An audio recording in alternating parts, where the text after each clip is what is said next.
This is now my goodbye visit from Kosovo at the 16th anniversary celebration. It was really wonderful to be here. Kosovo, of course, has a big development challenge ahead. Still, under the condition of EU membership, it will be just fine, because the advantages here, they are pro-Western, pro-free world, and even these commercial outlets here, you see, are developing very significantly better than anywhere else because of the euro. Of course, the big discussions here, unfortunately, are still the use of coal power plant, which they need, and of course the international reputation of Kosovo and the lack of membership in the WTO, in the World Trade Organization. But this is Manhattan here, you see, and here the coal energy plant, which is of course a major issue. But what Kosovo achieved is of course, despite no railway connection, despite all the problems they face with infrastructure and with the reputation, they have managed the economic transition. They built good highways to Macedonia and to Albania, and I'm calling for a highway to the north, of course. The north of Kosovo must be developed by Kosovo and must be fully integrated, and with the euro, with of course the full customs authority for the northern border, and of course the Serbs may not attack. If they do, they will be crushed, as I made it very, very clear. And so here is the situation. We absolutely need to invest also in the coal industry here, and coal must be used here for the long term. And that's very important because this is basically a huge coal basin. We cannot just ignore it.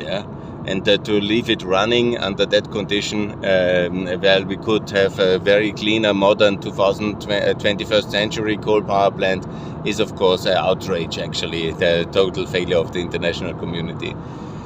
Yes, we shouldn't import our ideological energy struggles, but we should help the country to develop, as we all have used coal for decades. And it's of course not a question not to use coal. Coal must be used here in Kosovo. And here we come and see, this is Kosovo, where the railway train station is, and it would be very easy also to keep that developing. And here you see Pristina. This is the north, where the potential aggression from Serbia might come. I hope it will not come. This is the energy infrastructure you see very well, and you need then also to connect it fully to Albania, to Macedonia, to have everything integrated in water, in energy, in the highways, in the railways. Railways very important now. The project towards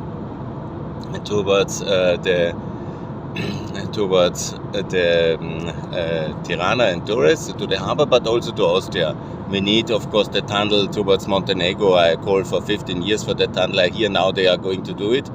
And this will be very good for the winter tourism in the Western Alps here, in the Albanian Alps. But of course, energy is what ultimately will make Kosovo rich, and the coal must be transferred into energy. And also the solar must be developed. The hydropower projects must be developed.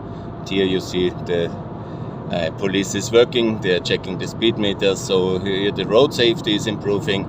The cadastre could be better, and I was always very clear on that one. That needs all to be done, and we have lost a lot of time here, and we have to catch up fast. And obviously we must put Kosovo into NATO, the European Union, the World Trade Organization, the OECD, the OSCE, the Council of Europe, all our institutions. Why we have them if we don't put the countries in? And to wait for Serbia makes no sense anymore, because Serbia will only really change once Kosovo is in all the institutions and we have integrated Kosovo fully. Then I think many people in Serbia will wake up, because they seemingly are not ready for peace. And the Serbian middle classes who are protesting against Vučić are not powerful or courageous enough or able to break the Vučić regime in the Srbomaidan. And so we simply have to integrate Bosnia and Kosovo into NATO and EU. And Serbia must be isolated, as I have made in many tweets. The great Chinese wall around Serbia is the only way, according to the effect that they are staying with Russia, which is absolutely unacceptable. Navalny was now killed by Putin. It's of course a big drama, and we see that now even the last neutralists in Austria hopefully end their pro-Russian disaster politics, like Babla and in the FPÖ of the Friends of Putin in Austria, and they see the true face of the terror regime. And I wonder if it took this heroic sacrifice of Navalny to change things, but I'm confident that 2024 will see major changes and the end of Russia. And if Serbia attacks Kosovo and Bosnia, it will be also the end of Serbia as we know it today, because ultimately they will be completely crushed. Yes, we see here the development. I show you also some of the outskirts, because some complain that I always show only the inner city beauty. Here the commercial areas, the agricultural areas, the periphery. Of course, it looks, it's still in development.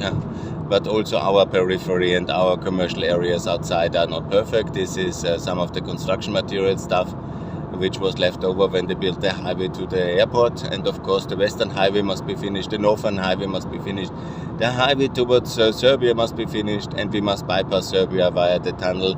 We must build a railway to Montenegro to connect with Bosnian railway and Croatian railway, and we must build the energy infrastructure, the water infrastructure, the waste infrastructure, and obviously the institutional infrastructure of full integration of the Republic of Kosovo into all the international organizations, which we have not made a great progress now with the Council of Europe.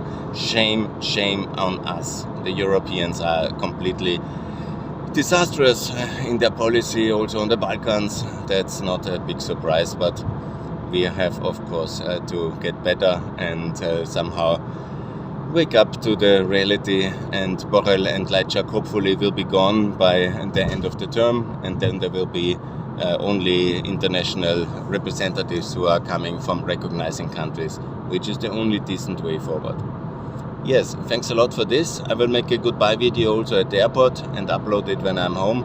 And I wish the Republic of Kosovo all the best. For the first 16 years it was big success. The next 16 years will be even better, and it will be a very successful European Union and NATO ally, and that will be also a very rich and successful member country of the European Union. And I'm very much looking forward, and I'm honored that I could contribute. And thanks a lot for liking and for supporting, and for also liking my Twitter feed, which was very successful this Independence weekend. I promise to be back soon.